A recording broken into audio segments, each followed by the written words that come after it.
আমি হ্যাঁ ভাই, একটু এদিকে আসেন।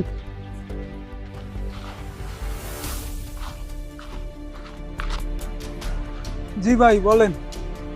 ভাই, এই মাঠে কি আগে কিছু ঘটছিল না? ঘটনা তো অনেক ঘটছে। গুরুত্বপূর্ণ কিছু? 15 বছর আগে একটা ছাগল হারাইছিল।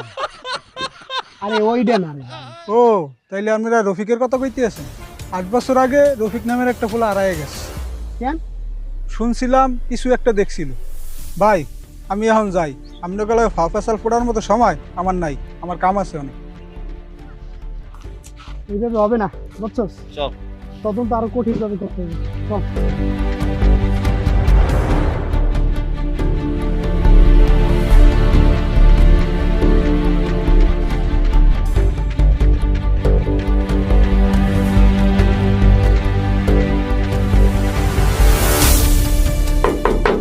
এইটা কি তোর গোয়েন্দাগিরি? আরে বেটা, পরিবেশটা পরীক্ষা করতেছিলাম। তুই তো পরিবেশ না, গেটটারে পরীক্ষা করলি। ভিতর দিয়ে শব্দ হইতেছে।